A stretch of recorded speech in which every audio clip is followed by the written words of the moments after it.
dojo.live. I am Tulio Siragusa, broadcasting from Southern California. Today is Thursday, January 7th, 2021, excuse me. Yeah. Welcome back. And this is the last show of the week, and I'm joined by my co-host, Carlos Ponce, who is in Cuernavaca, Mexico. Hi, Carlos. Hey, Tulio. And we have our guest today, which is why we do this to begin with, Anisha Patel, who is with Cisco. Hi, Anisha. Welcome. I know you're broadcasting from Santa Clara, California. Hi, Tulio. Hi, Carlos. Nice to be here. Thank you for the opportunity. Great. Absolutely. So we're looking forward to speaking with you today, especially about customer success. That's an area that's near and dear to me personally, and many of us, and many of the audience members. At the end of the day, we're all in business to serve customers, right? So the success of that relationship is paramount to the success of any business. But before we go into that topic and learn about your experiences in that space, let's get to know you a little bit. If you don't mind, please give us a little background about you. Tell us a little bit about who Anisha is. Oh, sure. Happy to. So I think, as you mentioned, Anisha Patel, coming from Santa Clara, California. My role currently is at Cisco. I'm the Senior Director of the Customer Success Management team. What that really means is that I lead the customer success model and motion that we've been implementing at the Cisco broad corporate level over the last 2 years. My background prior was in consulting at the very beginning at companies like IBM and EY. I was at Salesforce prior to this role, where I got to see the customer success model as it was in some ways invented, and now getting the opportunity to come to Cisco to lead the transformation as we're trying to bring customer success as a mindset, a culture, and then process into the company here across all our products and services. Excellent, amazing background. I was ex-Big Four myself. Spent a little time out of EY myself, so I know the kind of environment you came from. That's fantastic. So tell us a little bit about. Everybody knows who Cisco is, but tell us a little bit about your role at Cisco, if you don't mind, and specifically what areas you work with. Yeah, sure. Happy to. And I think a lot of people know Cisco, but it's funny, even when I talk to people and when I joined Cisco, people were like, they do customer success. I thought they sell routers and switches. So I think there's the legacy perception of what Cisco is, right? Which is definitely their bread and butter around, networks, routers, switches, technology there.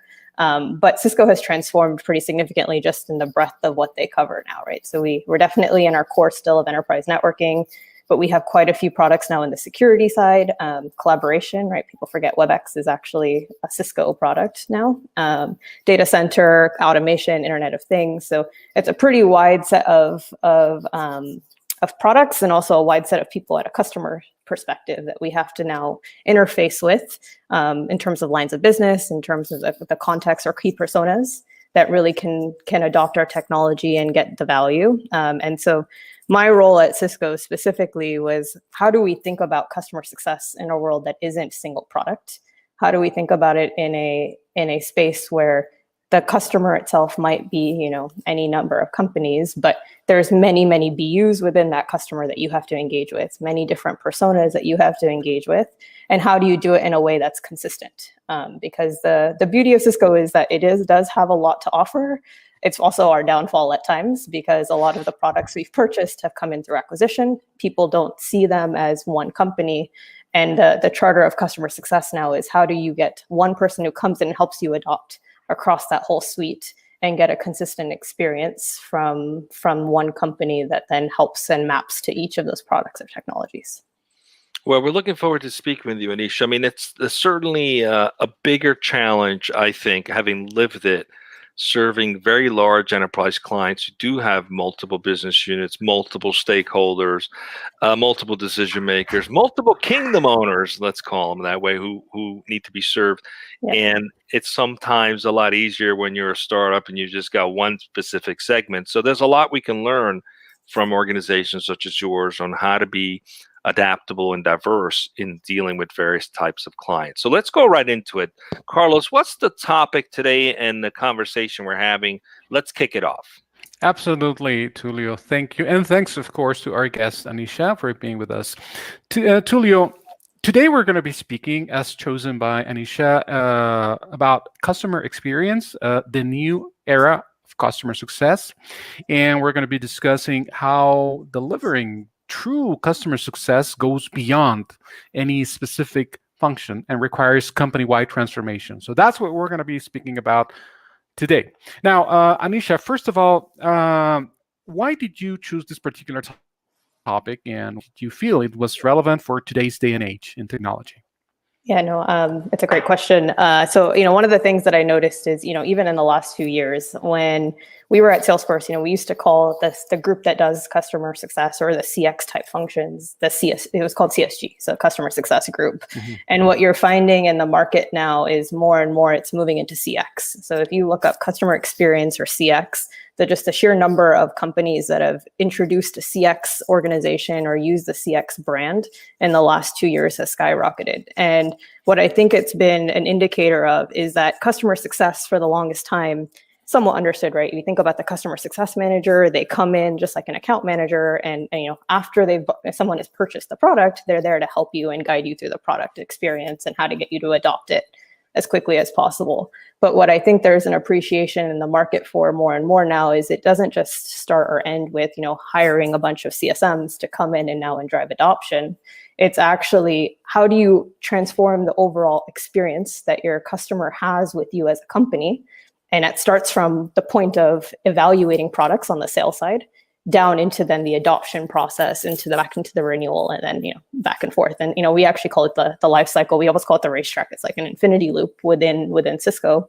That is, how do you keep our customers going through that racetrack as quickly as possible? And how do you get them through all those stages of the life cycle? In order for customer success to really be successful in a company, especially at the size of Cisco, we're starting to really see and appreciate that it's not any one team that actually drives customer success. It's the company that drives customer success. And so it's less about it being a function or a role or even a process, but it's becoming a cultural shift that every part of the organization has to adapt to if you really want to make that change on the CX side and really the customer experience that they perceive. Okay, thank you, Anisha. So Tulio, back to you. Let's talk about a little bit of that. You talked about company-wide transformation. Today, most organizations have a function, right? It's a customer success function. It's separate. Its job is to sort of take the baton once sales has onboarded a client and run with it. But sometimes some organizations don't plan out the setting up of the success client from the very get-go because there's this disconnection between these two groups. When you say transformation, how have you guys broken through that barrier? The demarcation between sales and the handoff to customer success, and actually made it an initiative from the beginning to end. Has that happened, beginning to end? How is that working? Yeah, and I would say it's still a journey we're on. 2 years later, I think we're much farther along, obviously, than whenever we started. But it's a great question, Tulio, because when you think about, it kind of depends where you start with a company, right? In a company like Cisco, you have to think about the history, which was we sold hardware, right? The idea of customer success wasn't ingrained in that kind of business, right? You sell a box, you come back 2-3 years and say, hey, I have a newer box that has a better, let's refresh your hardware and just buy a new box. But whether you use the old box or not was really not something we worried about. It was a sell and then come back to sell again. When you're now moving into a recurring revenue model, which is what the big transformation just broadly Cisco is going through, right? Half of our products, especially in security and collaboration that we've purchased through acquisition, do have the software recurring revenue model, right? Things like Duo and WebEx are all license-based. They have 1 year, 3 year, 5 year renewals. And now you're thinking less about here's the box and I'll come back in 3 years. It's here's the licenses. I have to help make sure you're getting value from them because you won't renew otherwise. And the transformation at Cisco that we went through, and when we entered and the CX organization was formed, we looked at actually what does that journey of a customer look like, right? So when they're evaluating a product, what are the things that they need? When they're selecting the product, what are they thinking about? When they actually purchase, now what's the expectation? Then they're onboarding on the product, they're implementing it, right? They start to really use them and adopt it. As you go through each of those kind of stages of what that life cycle looks like, kind of choosing, using, loving is kind of what we call it. What is it that the customer needs from us? And how much of that was already being serviced by people like sales that existed today versus actually we had gaps. And that's when you start to recognize, hey, our salespeople at that time were doing a little bit of everything, right? They were kind of dabbling into customer success because in order to get people to buy again or choose again, they had to get some sense of using, loving, and renewing to happen. And the challenge is when you tend to be, spread across all things, you tend to not be as good at any one thing. And so part of the journey we went on was how do we actually bring in roles like the customer success roles, like the renewals roles, who are dedicated to some of these functions? And then how do we help sales now accept that there are other people coming in, not to take over their account, right? Not to change that accountability, but to be there to support them so that they can actually go back to the function that they were really hired in and their bread and butter really is, right? Which is the selling of the products or services themselves. It's Anisha, interesting. Go ahead, Carlos. I'm sorry, Tilio. Anisha, got a quick question. You mentioned, and I like to stop right there because I think it deserves some elaboration. You mentioned company-wide transformation. Now, I can understand how it would be much easier to accomplish this maybe at a small scale or at a small organization. But I mean, Cisco is a huge company. So where do you see, in larger companies, where do you see the largest resistance to this type of company-wide collaboration or transformation in order to build up the customer success mindset?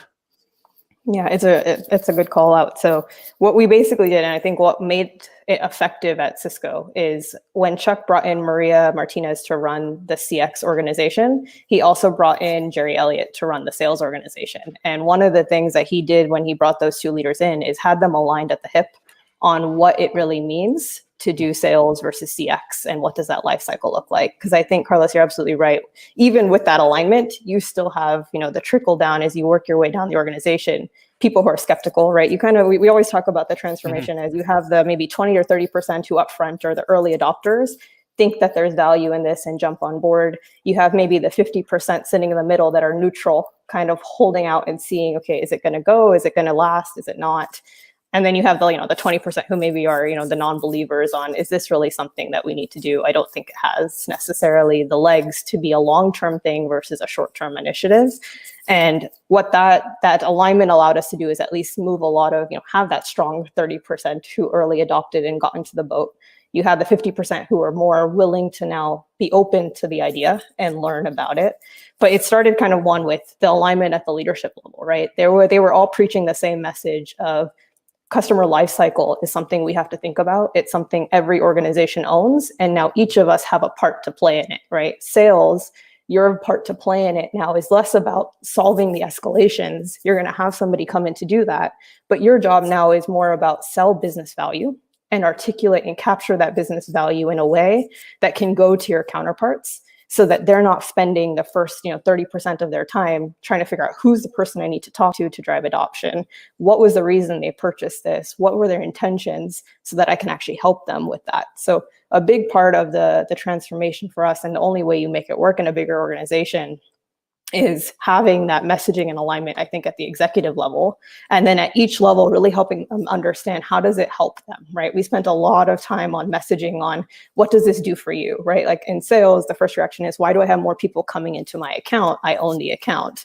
And so kind of taking it from meet them where they are and then show them the value of somebody coming in means you have now 20% more time to sell.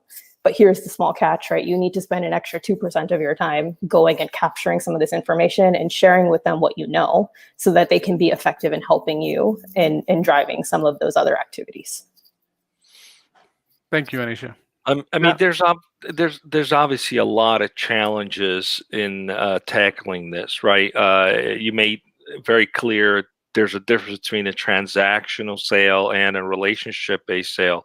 The box is either on or off, right? So There's no process for adoption and there's no curve to adoption in a box. It's either on or off. So it's a very different life cycle and sales cycle. Now, what's interesting is a lot of organizations would love to be able to achieve this level of intimacy with their clients where there's no sort of a handoff that happens between the people who initially started the relationship and those folks who are managing the day-to-day. but there's often been misalignment in the compensation models, right? Because unfortunately, that does drive behavior, right? Yep. So if I'm sales and I'm managing a relationship, I'm not going to be incentivized to continue to add value if the commission cuts off after a period of time because now someone else is getting it. So how have you guys tackled that challenge? Is Yeah, that because it's a that's a perfect call big out. challenge, right? Yeah, and that's the perfect call. And I would say this is where I think a company like Cisco struggles, and where, you know, smaller companies or companies who are newer in the market have a much faster mover kind of advantage on us, which is, you know, Cisco's in a place where we didn't capture the concept of new versus renew, right? We had to go back even in the data to be able to say what of our install base is actually renewals versus not, to even be able to get to that kind of compensation. And so we're getting there now. But the answer to your question, Julio, is, you know, sales was very much focused on new pipeline, right? New deals, like no surprise there. What the shift that we're trying to make now is start to hold them onto ARR growth, so annual recurring revenue. So it's not just about the company and growing net new business, it's also retaining the base. And what you end up finding is over time, that will catch up to you if you're not driving the right behavior, right? Because your ARR, let's say, with this account, is $100 million. If that customer is not happy, they're going to lose whatever, 20 million, 30 million of that number. That's that much more you now have to sell to a customer who's less inclined to buy from you because of their perception and the value, the lack of value that they perceive from that 20, 30 million. And so it makes it not a direct shift, right? You don't want them to start going into customer success, which is kind of the balance, right? You start holding them to things like adoption. They'll say, okay, well then how do I do it? You have to craft the compensation to say your job is net new for sure, but it's also overall growth. And then the way that you construct the percentages of that allocation then allow you to say, as a salesperson, okay, I have to focus on growth, which means I have to enable the people around me and empower them to help me with that piece because it affects my comp, while I spend a lot of my time on then the hunting, the piece that I'm really accountable for and that I'm the only person across the company now focused on, right? Or now comped on. And then from our customer success perspective, we do a similar thing, right? We hold them on things like health score, which is it's a metric we create internally that captures, you know, usage and adoption. So we look at the feature usage and we try to tie that more, not to just have you, used your licenses, have you downloaded them? It's actually what features are you using in the product that we know indicate value in terms of achievement of use cases. And that health score then gives us a leading indicator that, hey, we are driving adoption in a way that we know 80, health score of 80 means high stickiness and high likelihood to renew and grow. And then we hold our CSEs or our customer success folks on retention then. So the renewal rate alignment is there. So they're basically helping sales with the retention part of their ARR growth number. Sales is now focused on the incremental piece that's growing the number. And then it becomes hopefully, over time, a very strong partnership and an appreciation that they both bring valuable things to the table. Now, Anisha, I'm curious, have you guys also adopted tiers of customers? That's one way a lot of organizations try to address this, right? And it's like, do we treat every client the same way, or do we tier them based on strategic importance, based on potential for growth, sheer size of the companies? There's a number of factors that determine those tiers, whether they're major accounts, national accounts, strategic accounts. And obviously, those different tiers got different attention. Yeah. That's been the traditional norm of dealing with some of this. Have you guys adopted some of that, or anything new that you're doing that you've tried that's worked well, that hasn't worked well? Love to hear some of the use cases that you guys have attempted to work through that. Yeah, it's a great question, and we're trying something we've never tried before. It wasn't something that we brought from the Salesforce model. Basically, we're doing the what you would expect, right? What the market does at the highest end, which is, above a certain threshold of spend, a customer gets a dedicated resource, right? Like the traditional customer success manager, who's focused on the account, right? Owns a couple of these accounts and is responsible for driving full adoption across the spectrum. One of the things we've also added to the model, just given Cisco's complexity and breadth, is a technical specialist on the adoption side that customer success manager can pull in. And the reason for that is, you can only be an expert on so much or know so much about the overall technology. But if you think about, now if a customer starts asking you about enterprise networking and then asking you about security the next day, they may need a specialist to come in and help answer those questions at a level of depth that would be meaningful. But then on the scale side, so below that threshold, we actually don't do dedicated assignment at all. And it's a pretty high bar. We're only talking about maybe the top 500, 1,000 customers that we're covering with dedicated account coverage. And the model that we're trying, below that, which is, lots of customers for Cisco, is what we're calling a program-based approach. And so the way that we like to talk about it is it's a digitally led and then human-supported motion. So if we can get really crisp with our sales teams about, customer bought WebEx, bought Duo, bought, AMP for Endpoint for a specific use case, what do they need now to achieve that? So if we get that captured from sales up front, my email to you isn't just welcome to WebEx, it's welcome to WebEx. I know that you're trying to use it for large scale meetings and events. Here are the specific ways that you think we should configure this product now so that you can actually get the most value. So the emails get much more targeted when you know the intent. And then when customers get stuck, what we do is we have triggers that then go to our teams, our pooled resource teams that are now coming in. So think of almost like our customer success resources below that line are like a SWAT team.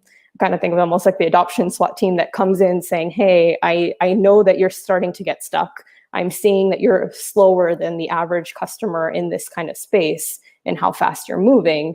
Can I get you some help? And they're usually given a very prescriptive view of, we know that these features help you get to the next stage. So here are the assets or resources we'd recommend.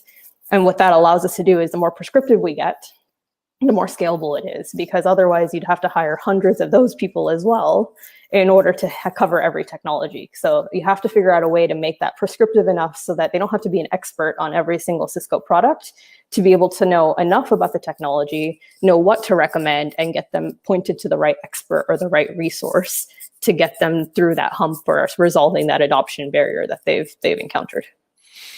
So historically, the adoption of shared service models for the bottom layer of the accounts, right, has not been an exact science, right? Sometimes you end up with some key accounts in that shared service model that had great potential, but don't get served very well. So that was before AI, before we had technology to get smarter about identifying patterns and customer usage to begin to see the potential, even down to the lower level, 500,000, whatever many accounts fit into that model. Have you guys looked at and invested in those kinds of initiatives to get smarter about how to serve that large, broad spectrum of clients that don't get the dedicated support? Yeah, and that's exactly, it's perfect that you said that, because that's exactly the big pilot or test we're doing right now is exactly on that, right? Which is, we right now have a pooled resource model. So if I say, I'll take the example of Canada, we have, these success program managers is the role that we call it, who are now focused on helping make Canada successful below that line, right? And one of the things that we're now working through is it really just anybody, if your customer is stuck, anybody in that pool actually go talk to that customer, or when they're in that bucket, right, because they're just missing the threshold, that there should be some logic of, well, you'll usually get Anisha or Tulio, one of the two. So there's some recency in how it's done, even if we're not assigned. So a lot of that is the intelligence of the platforms, and we've made massive platform investment to back up what we're trying to do from a model standpoint. But that's exactly how we've built the logic. So the logic will say, okay, for customers of a given size, even if they're below the line, the first thing we look at is recency. Who was the last person who talked to them in the last 3 months or 6 months? If that person has availability, let's take it there. And if not, then we'll go take it to a backup. But that way there's some customer recency. And there's been studies done that have actually shown that when you go and survey those customers afterwards, as long as you have the right person coming with the right information, they don't actually worry so much about the fact that the person's dedicated to them or not, because they feel like the experience itself is still sufficient to get them what they need. And that customer recency of at least seeing at least Anisha or Tulio each time is good enough for them, even if it's not my dedicated person. So this has been great. Learning a lot in terms of what you guys are trying, and big cultural shift, right? A lot of organizations are either engineering driven or sales driven or customer service driven. Cisco historically has been a sales-driven type of organization, right? That's been the culture. Now there's this shift towards a customer success-driven culture while still maintaining growth, right? So how has that impacted the culture internally in the organization? How are people adopting to this new change? Any resistance? Any things any programs that you guys have tried that have worked to get people more thinking along the lines of shifting towards customer success versus just sales? Yeah, and it's a process or a journey, I would say. So we had a lot of resistance, I'll say, in the first 6 months to a year, because a company like Cisco too has been pretty stable. And when you think about the workforce too, a lot of people have been there, 10, 20 years. And so a lot of it is, there is a stability that is welcomed and appreciated there. And when you're coming in with a disruption this large, it can be daunting. And it's meant more with, I think, skepticism than anything else, which is this really something we need to do? Because we haven't had to do it, right?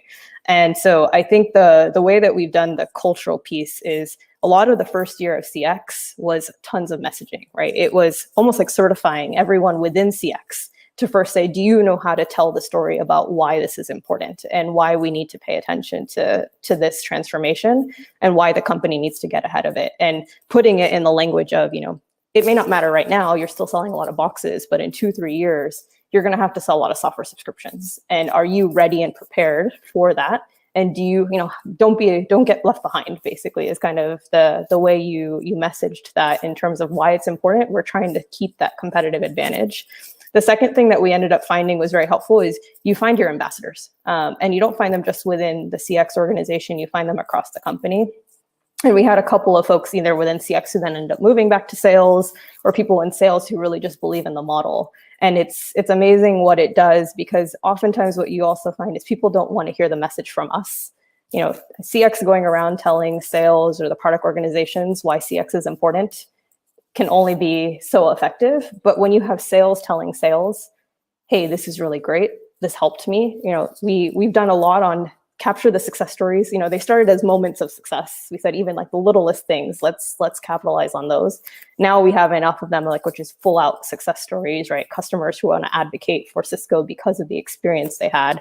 But having those account managers tell their own peers why this was great, or having initiatives where our own sales teams have actually said, look, we want the value of CX, so we're going to go document these things. So one of the things they're doing now in Salesforce is, before they close a deal, they actually want to require that they give us the outcome that the customer purchased the product for, so that we don't have to go hunting for it after the fact. We actually get that information from day one in CX. Right. And so those are some of the ways that we have found that you find the ambassadors and the people that people do believe and trust and have the credibility for, and you really help them be that platform or voice for you to try and change that culture.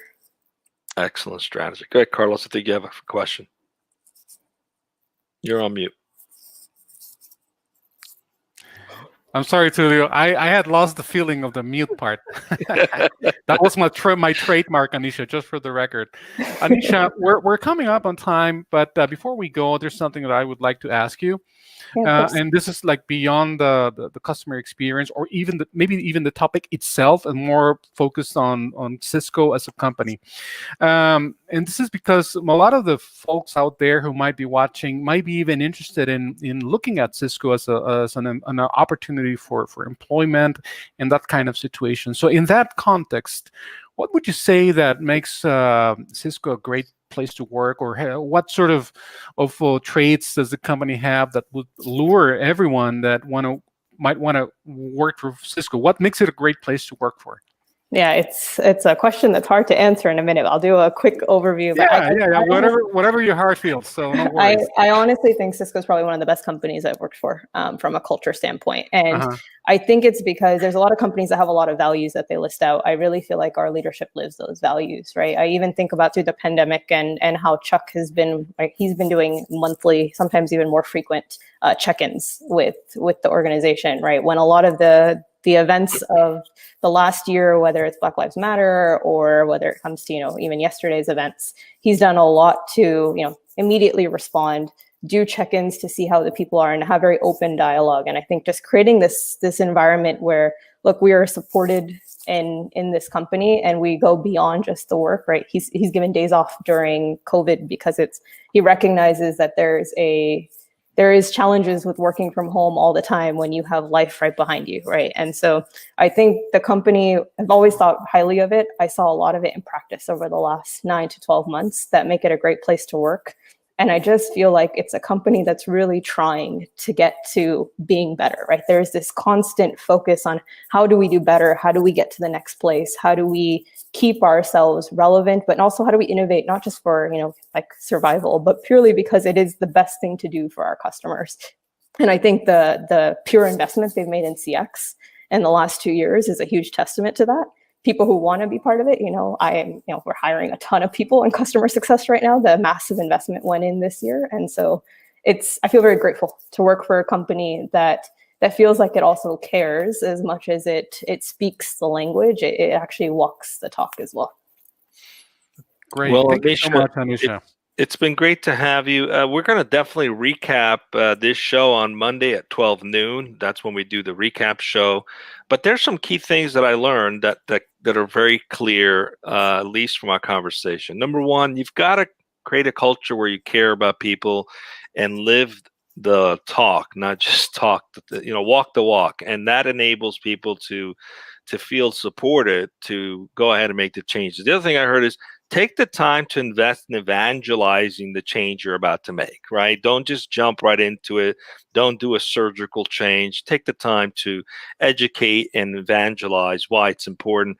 And finally, get ambassadors who will be empowered to be the ones who are the cadre for the change instead of pushing it down. So great for you to share that with us. Thank you for joining us. Just stay with us as we wrap up. Carlos, what do we got coming up next week besides the recap show on Monday? Yeah, besides the recap show, thank you, Tulio. We got 2 shows confirmed.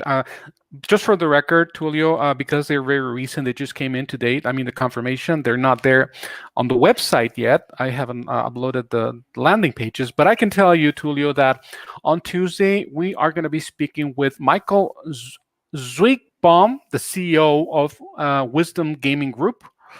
And also on Thursday, we're going to be speaking with Costa Sauzis. I hope I got their last names correctly.